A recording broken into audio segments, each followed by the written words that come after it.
사도행전 27장 15절을 봅니다. 배가 밀려 바람을 맞춰 갈 수 없어 가는 대로 두고 쫓겨가다가 했는데 더 잘 번역하면 시작.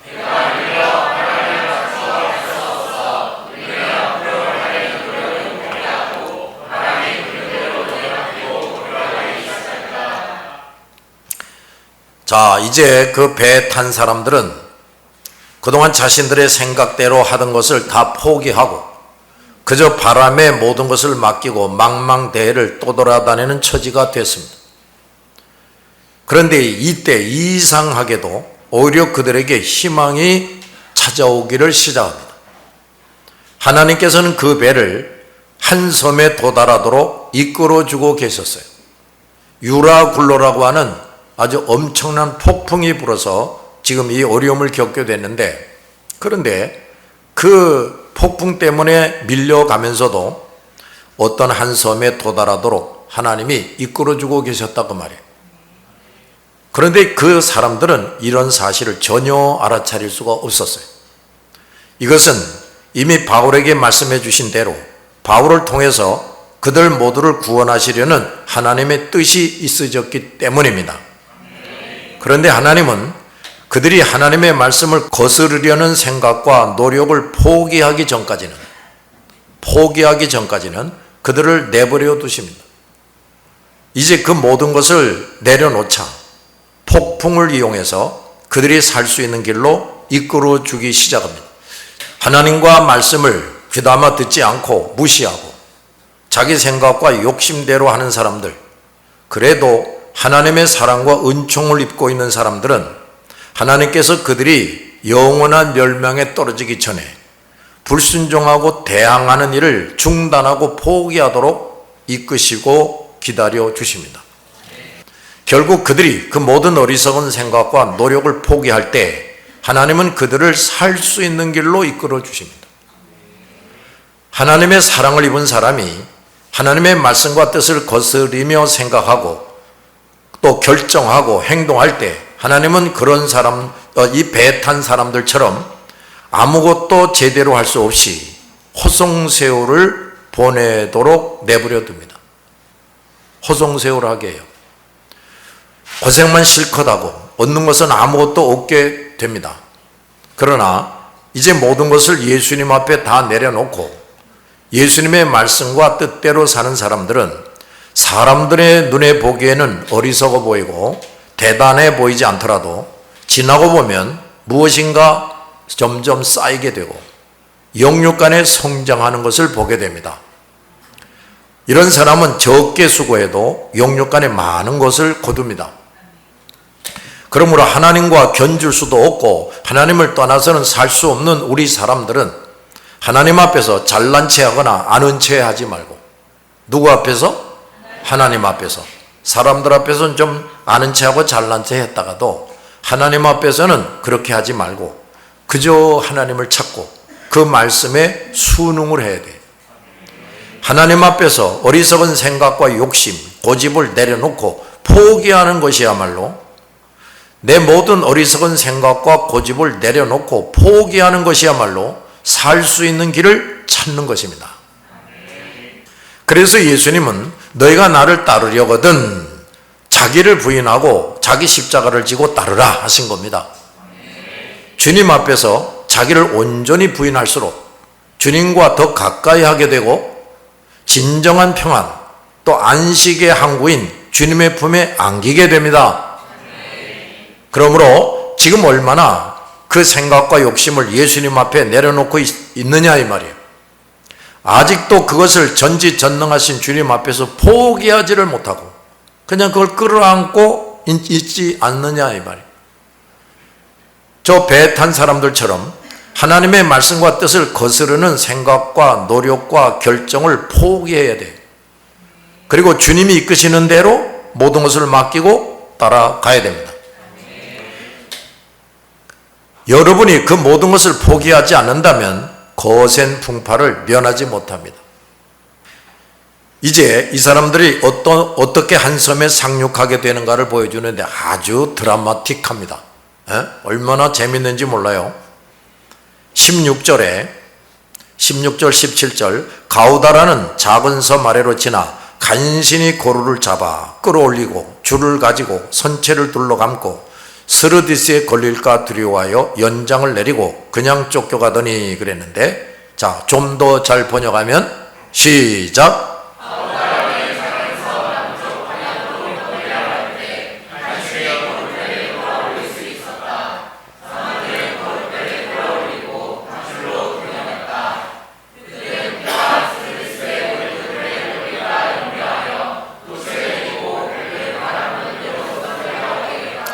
자, 저들은 간신히 고룻배를 끌어올렸다 그랬어요. 이 고룻배는 구명보트와 같은 것인데, 저들은 자기들이 타고 있는 배가 깨지거나 파손할 것이라는 것을 짐작하고 있는 힘을 다해서 고룻배가 풍랑으로 떨어져 나가지 않도록 끌어올려서 밧줄로 동요맸다 그 말이에요. 그들 앞에는 또 다른 위험이 도사리고 있었어요. 칼돼지, 또 구레네, 이 칼돼지 구레네 사이를 지금 이제 가고 있는 건데, 그 사이에는 거대한 모래톱이 있다는 거예요. 배가 그곳으로 점점 가고 있었어요. 따라서 저들은 점점 더 큰 두려움에 사로잡히게 됩니다. 그들이 할 수 있는 것은 이제 돛을 내리고 배가 바람 부는 대로 떠밀려가는 것뿐이었어요. 하나님과 말씀을 무시하고 사는 사람들은 이렇게 점점 더 크고 많은 걱정과 근심과 두려움에 빠지게 돼요. 늘 불안하고 초조하게 됩니다. 그래서 외국에 가서 박사학위를 받고 꽤 많은 지식과 지위를 얻고도 몰래 점장이들에게 쫓아가서 무엇을 어떻게 해야 할지, 일이 잘 될지 못 될지를 그들이 부르는 값을 치러가면서 물어봅니다. 참 가련한 사람들이에요. 마귀는 사람들을 미혹해서 하나님을 멀리하고 부인하게 합니다. 또 하나님과 말씀에 귀를 닫고 마귀가 시키는 대로 하게 해요. 그런데 마귀에게 속아서 그렇게 한 사람들은 불안하고 초조하고 두려워하게 됩니다. 그때 마귀는 또 그들로 하여금 우상 종교, 무당, 점쟁이에게 가서 묻고 빌게 합니다. 그러나 그것은 전혀 그들의 문제를 해결해 줄 수가 없고 오히려 더 큰 어려움과 두려움에 봉착하게 합니다. 마귀는 그들이 계속해서 그런 삶을 살게 해서 모든 것을 잃고 영원한 멸망에 떨어지게 합니다. 그런데 자, 이들이 살 수 있는 길은 그 사탄의 굴레에서 한시바삐 빠져나와 하나님의 사람들의 말에 귀를 기울이는 겁니다. 다행히도 그들 옆에는 하나님의 사람들이 얼마든지 있어요. 이들은 온 힘을 다해서 서둘러서 그 하나님의 사람들을 찾아야만 돼요. 그런데 교회 안에 있는 사람들 중에도 끊임없이 근심, 걱정, 두려움 속에 사는 사람들이 있어요. 이들은 왜 그렇게 되는 것일까? 이 사람들은 수시로 교회에 와서 예배에 참석하고는 있으나 역시 하나님의 사람들이 들려주는 하나님의 말씀에 귀를 기울이고 순종하지를 않아요. 이 사람들은 하나님의 사람 바울이 함께하고 있고 그가 하나님의 말씀을 말해주고 있는데 그 말씀을 받아들이고 순종하지 않고 있는 그 배에 탄 사람들과 똑같은 사람이 되는 거예요. 그 사람들은 분명히 하나님의 사람들이 옆에 함께하고 있고 그들이 해주는 말을 들었는데 그 사실이 그들에게는 아무 유익이 되지 못하는 겁니다. 순종하지 않으면. 그들은 점점 더 큰 어려움과 더 많은 근심과 두려움을 만나게 됩니다. 자, 내가 지금 그 말씀을 들었지만 순응하지 않고 그저 계속해서 어려움과 근심과 두려움에 빠져서 사는 사람이 아닌가 살펴보시기 바랍니다. 지금 말이에요. 이제라도 하나님의 사람들을 찾아야 됩니다. 그를 가까이 하고 그가 말하는 하나님의 말씀을 그대로 따라 하시기 바랍니다. 그 배의 사람들도 모든 것을 다 잃고 절망의 상태에서나마 그렇게 함으로써 살아날 수가 있었어요. 더 이상 주저하거나 고집부리지 말고 인간의 생각과 판단과 지식과 경험 그리고 다른 사람의 말을 따라가지 말고 하나님의 말씀을 앞세우고 그대로 하시기 바랍니다. 당신이 지금 아무리 절망적이고 비참한 처지에 있을지라도 하나님께서는 진정한 안식의 항구로 이끌어 주실 겁니다. 자, 18, 19절 시작.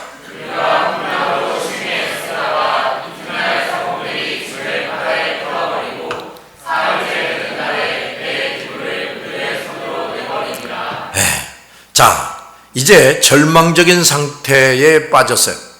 배를 가지고 항해할 수 있는 여지를 다 잃어버렸을 뿐 아니라 그 바람에 맞춰서 그냥 흘러가는 거예요. 목적지를 향해서 못 가고 그 안에 있는 화물들, 배의 기구들도 차례로 뜯어서 던져버립니다. 이제 뒤에 보면 식량까지 던져버려요. 그동안 저들은 여러 가지 물건들을 다른 나라에까지 가서 팔아서 더 많은 재물을 얻기 위해서 힘썼습니다. 그런데 이제 그것들을 자기 스스로 목숨을 위해서 던져버려야 했다 이 말이에요. 또 배를 가진 선주와 그가 고용한 선장과 사공들은 그 배를 통해서 역시 더 가지고 누리려고 힘쓰는 사람들이었는데, 그런데 그 귀중한 배의 기구들을 또 목숨을 연명하기 위해서 필요한 가장 귀한 식량까지도 던져버리게 됩니다. 바울이 던져버리라고 명령한 게 아니에요. 자기들 스스로 던져버리게 돼요. 그들은 이제 더 이상 더 가지고 누리는 것이 그들과 인생에서 가장 중요한 목표가 될 수 없게 되어버렸어요. 오직 자기 목숨을 건지는 것이 유일하게 남은 목표요 소망이었습니다. 그들은 그토록 중요하게 여기던 물품 또 배 기구들과 같이 죽기보다는 차라리 그것들 없이 그저 가난하게 살아있는 것이 낫다고 생각을 하는 겁니다. 이 세상의 재산이라는 것이 얼마나 하찮은 것인가를 그들은 이제 순간적으로 절실히 깨닫게 됩니다. 그동안 그것들이 행복을 결정하는 것이라고 여겼는데 이제는 그것들이 짐스러워지게 됐습니다. 그것들이 그들의 인생에서 너무 무거워서 그 인생의 안전을 오히려 해치게 되었고, 그것들의 무게 때문에 자신들을 그 인생의 바다에서 익사시키게 된다는 것을 깨달았어요. 전도서 5장 13절 말씀처럼 소유주가 그 가지고 있는 것을 자기에게 해가 되도록 지키는 일을 한다, 이런 말이 나와요. 가지고 있는 것이 자기를 해치는 것이 되는 겁니다. 이것이 하나님과 진리를 모르는 세상 사람들의 어리석음이에요. 재산만 쌓아놓으면 안심하고 살겠지 하지만 오히려 쌓아놓을수록 자기에게 해가 되게 됩니다. 저들은 재물이 자신들의 생명을 지켜준다고 생각을 했어요. 그러나 자기 생명을 구하기 위해서 그것들을 버려야 때를 만나게 된 겁니다. 정말 하나님께서 사랑하셔서 육신뿐 아니라 영혼까지 영생 구원을 얻게 할 사람들은 그들의 구원에 해를 끼치게 되고 그 인생을 침몰시킬 것들, 그들이 생명처럼 귀하게 여긴 것들을 스스로 던져버리게 하십니다. 그리고 누구나 하나님께서 그 영혼을 거두시는 날, 죽는 날, 이 세상에서 가지고 있던 모든 것을 다 내려놓게 합니다. 깨끗이 내려놓게 합니다. 왜냐하면 그 모든 것은 본래 그들의 것이 아니고 하나님의 것이고 하나님으로부터 잠시 빌려서 쓴 것이기 때문이에요. 또는 도둑질한 것이기 때문이에요. 그러므로 하나님을 알고 이런 진리를 아는 사람들은 그 하나님이 주신 것들과 하나님께서 빌린 것들 또는 하나님의 것을 도둑질한 것들을 하나님의 선한 뜻에 따라 나누어주고 선용을 해야 됩니다. 신기한 것은 그렇게 하는 사람에게는 하나님께서 그동안 하나님에게서 도둑질한 것까지도 묵인해 주시거나 칭찬해 주신단 말이에요. 그러나 하나님과 진리를 모르는 사람들은 끝까지 그것들을 자기 것이라고 알고 끌어안고 있다가 하나님께서 너 이제 그만 살고 와라 하실 때 그 끌어안고 있던 두 팔이 실같이 풀어져 버리고 그것들은 그 자기가 품고 있던 것들은 죽은 내 육체 앞에서 이제 나뒹굴어집니다. 그리고 그것은 그 앞에서 본 사람들이 가로채 버립니다. 우리 모든 그리스도인들은 하나님께서 주신 것들, 그것이 물질이든 시간이든 지식이든 무엇이든지 하나님과 선한 일에 아낌없이 사용할 줄 알아야 합니다. 이런 의로운 자에게 백배 천배의 보상이 그 하나님 앞에 설 때에 주어질 것을 믿고, 또 자손들에게도 그러한 보상을 주실 것을 믿고 복음을 전파하는 일, 불쌍한 사람들을 구제하는 일, 그리고 선한 일에 아낌없이 드리고 사용할 줄 알아야 합니다. 그런 일에 쓸 것을 아까워하면서 그저 끌어안고 있거나 자식들에게만 준다면 그것을 하나님 앞에서 죄하게 되고, 하나님은 그 사람을 위해서라도 그 품에서 그것을 뺏거나 그 자신이 이 배의 사람들처럼 던져버리게 합니다. 결코 이런 어리석은 사람들이 되지 마시기 바랍니다. 하나님과 말씀을 중심하고 살아가는 사람들은 더 낫고 용구한 산업이 있다. 그걸 알기에 세상에 그 산업을 빼앗기는 것도 기쁘게 당한다. 히브리서에 그런 말씀이 나와요.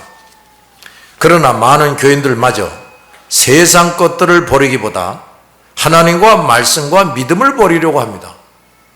말씀과 믿음을 세상 것들로 바꿔버리려고 그래요.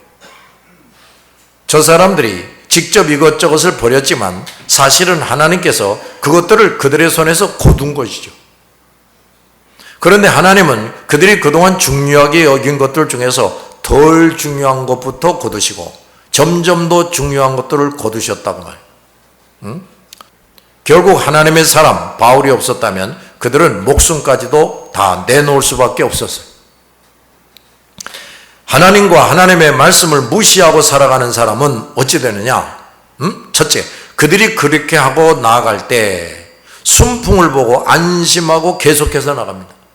두 번째, 그러나 얼마 되지 않아서 점점 더 큰 어려움을 만나게 됩니다. 세 번째, 어느 순간 더 이상 그동안 했던 것처럼 자기의 생각으로 확실한 목표를 찾을 수가 없게 됩니다. 그리고 수고하고 고통스럽게 호송세우를 하게 됩니다.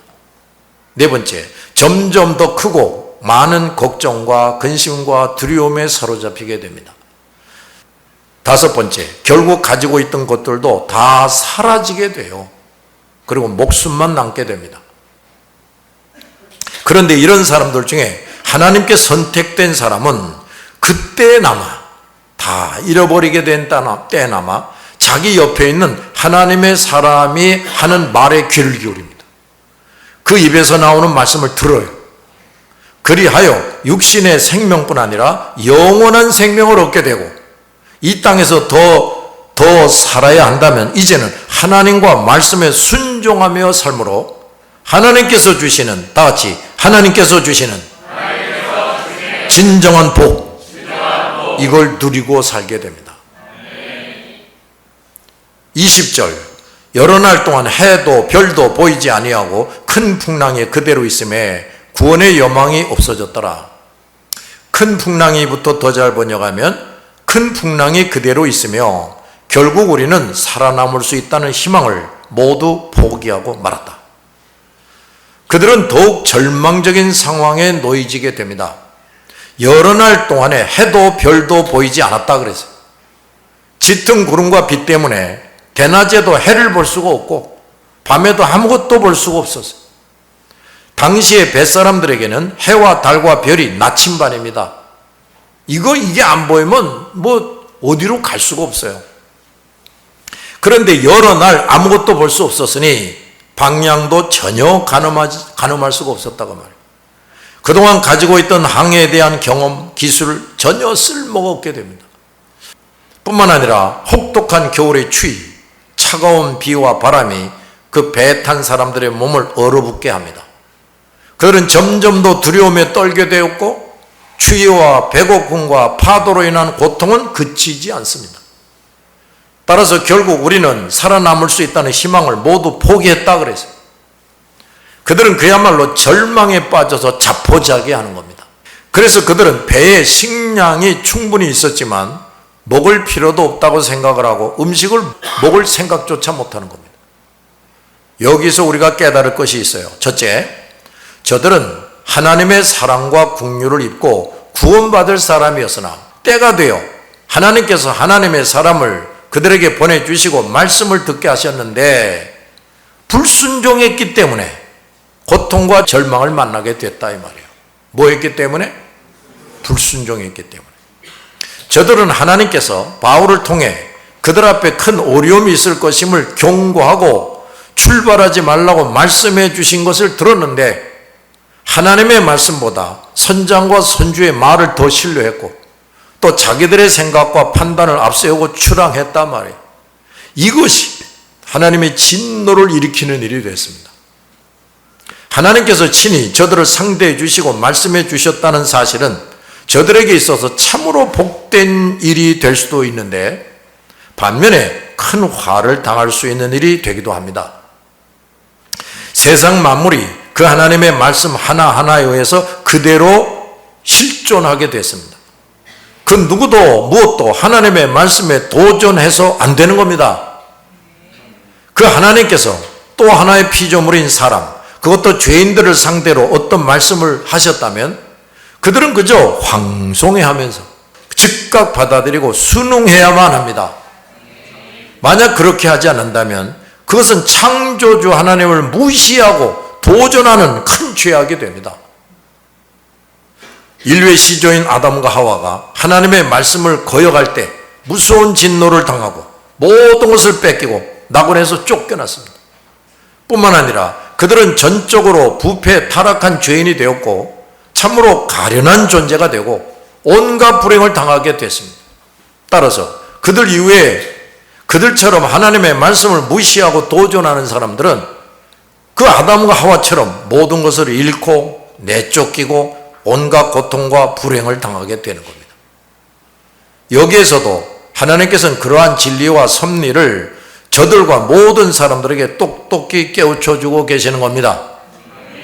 두 번째, 저들이 하나님과 하나님의 섭리를 깨닫는 데에는 큰 환난과 시련이 필요했다는 겁니다.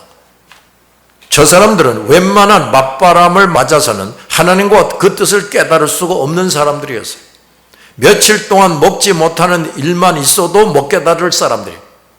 앞에서 우리가 살펴본 대로 이것저것 다 잃어버리게 되고 더 이상 인간의 노력과 수단으로는 어찌할 수 없고 살 수 있는 희망을 다 포기하게 돼서야 저들은 하나님 앞에 항복하게 됩니다.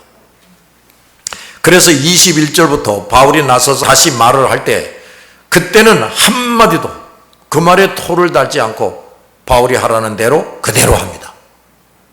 지금까지 극심한 고통과 손실은 전적으로 그들이 하나님께 항복하게 하기 위함이었어요. 만약 그들이 그 정도로 큰 고통과 손실을 당하지 않아도 하나님께 항복할 사람들이었다면 그동안보다는 훨씬 약한 순환을 겪었을 겁니다. 많은 사람들이 하나님께서 부르시는데도 하나님을 불신하고 자기 욕심과 생각대로 나갑니다. 그래서 저들과 같은 막심한 순환을 겪습니다. 그 불신과 욕심과 자만심이 클수록 그는 더 많은 고통과 손실을 맛보게 되고 그러고 나서야 하나님 앞에 두 손을 들게 될 겁니다. 그러므로 하나님께서 찾아와 주시고 하나님의 사람들을 통해서 말씀해 주실 때 사람들은 즉각 순응을 해야 돼요. 그러나 대부분의 사람들은 하나님께서 찾아주시고 말씀해 주시는 그 특별한 은혜를 입었음에도 불구하고 그 배탄 사람들처럼 합니다. 세 번째, 하나님은 그 사랑하시는 사람의 됨됨이에 따라서 그를 구원하시는 방법과 그 정도와 기간을 정하신다 하는 겁니다. 하나님께서 한번 어떤 사람을 하나님의 백성으로 삼기로 작정하시고 그 사람에게 말씀해 주실 때 하나님은 결코 실패하실 수가 없는 분이시기 때문에 그 사람을 반드시 하나님께 순응하도록 역사하십니다. 그런데 그것을 위해서 하나님께서 동원하시는 방법, 그 방법의 강도, 또 그 어느 기간 동안에 그 방법을 사용하실까는 그 사람에게 달려있어요. 하나님께서 창조하신 피조물 중에 가장 탁월한 피조물은 인간이지요. 아담과 하와는 가장 탁월하게 창조된 사람들이었어요. 그들의 후손은 바로 이 아담과 하와의 범죄 때문에 모태에서부터 부패 타락한 사람으로 태어나지만 아담과 하와는 본래 무죄한 상태였고 에덴이라는 낙원에서 살았습니다. 그런데 그들이 하나님의 말씀을 거역하여 후손들보다 더 비참한 존재로 전락합니다. 그 후손들은 이룰 수도 없던 것들, 또 그 아담과 하와만이 가졌던 모든 것을 잃어버리게 돼. 그들은 그 어떤 후손들보다도 일생 동안 더 큰 고통과 손실을 맛본 겁니다. 그리고 영적으로 가장 큰 영광을 누린 바울도 그가 사울이었을 때 어떤 유대인들보다도 그리스도와 그리스도인들을 가장 극악하게 괴롭히고 죽이기도 했어요. 그런 사울은 비록 가장 거룩하고 능력 있는 사도가 되었으나 그는 어떤 사도와 전도자들보다 비교할 수 없는 순환을 당하며 사명을 수행하게 됩니다. 우리 주님은 그 사람과 그의 행한 바에 따라서 그를 주님의 사람으로 만들려고 하실 때에 사용하시는 도구, 그 도구의 강도, 그 기한을 정하시고 시행하십니다. 네 번째, 그러나 저들에게 있게 하신 환난과 시련은 그 순간은 고통이었지만 실상은 저들에게 필요하고 유익하고 복된 것이었다 하는 겁니다. 다른 사람의 눈으로 보기에 저들에게 너무 가혹한 것이 아니었나 여겨지는 것도 사실은 그 사람들이 반드시 구원 얻는 일에 실패 없이 완전한 성공을 이루기 위한 최선의 것이었습니다. 그 순환의 정도와 기간이 어떻든지 그들에게는 진정한 유익과 복이었던 것입니다. 그 극심한 순환을 겪고 그리스도의 사람이 된 사람들은 그보다 덜 순환을 겪고 그리스도의 사람이 된 사람보다 그리스도에 대해 간증할 것이 더 많아지겠죠. 그렇죠? 또 그 사람들은 누구보다도 강하고 잘 훈련된 그리스도의 일꾼이 될 수가 있습니다. 그러므로 그들은 그 받은 순환만큼이나 하나님으로부터 사랑과 복을 받은 것을 깨닫고 그것에 대해 하나님께 감사를 드리게 되는 겁니다. 그래서 우리는 그저 일찌감치 좀 가다듬어졌든지 늦게 가다듬어졌든지 하여간 하나님께 감사할 것뿐이에요. 우리 모든 그리스도인들도 지금까지 내가 나 되게 하기 위해서 내게 주셨던 모든 순환에 대해 감사해야 합니다. 참으로 우리 그리스도인들은 범사에 감사하고 항상 기뻐할 것뿐입니다. 다섯 번째, 하나님은 저들이 그 모든 순환을 통해 깨달을 것을 깨닫게 하시면서 동시에 그들을 구원하시는 일을 진행시키고 계시는 겁니다. 참 정말 멋있지 않습니까? 그들이 하나님께 항복하고 오직 하나님의 사람의 말에 순복하게 됐을 때 그 배는 이미 바람과 파도에 의해서 그들이 상륙하여 목숨을 걸질 한 섬으로 가고 있게 됩니다. 그때부터 그 배는 점점 그 섬을 향해서 낮은 수위의 곳으로 가고 있었습니다. 그러나 그들은 그 배가 그렇게 가고 있는지조차 알 수가 없었어요.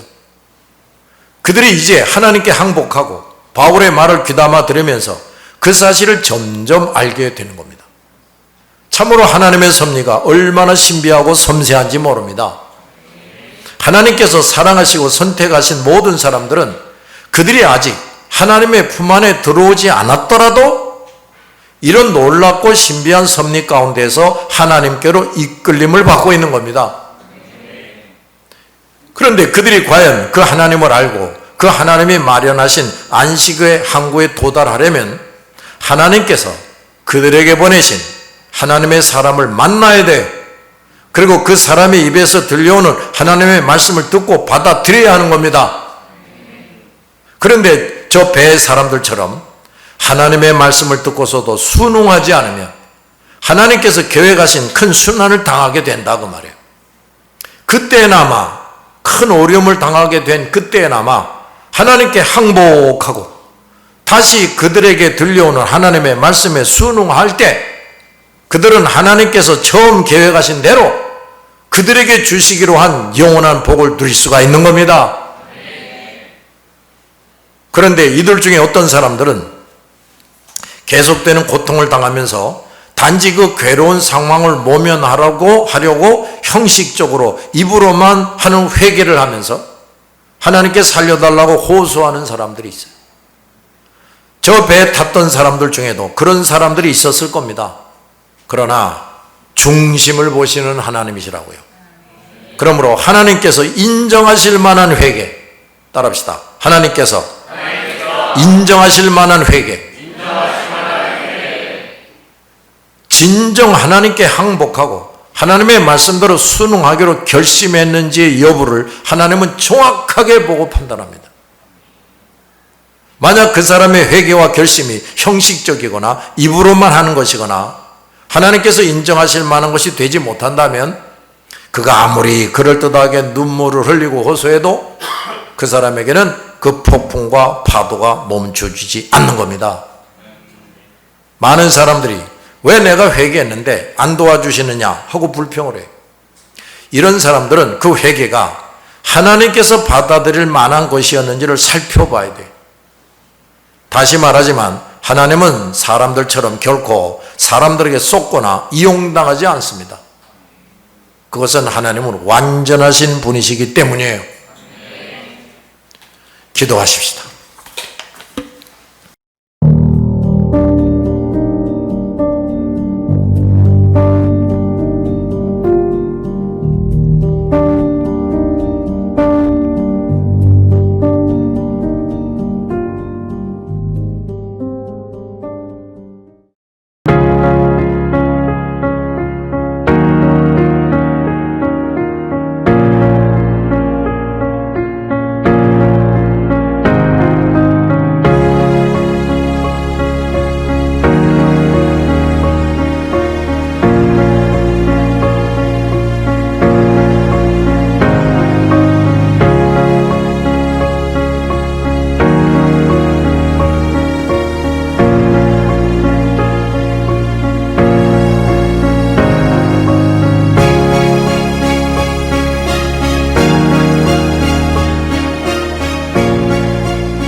주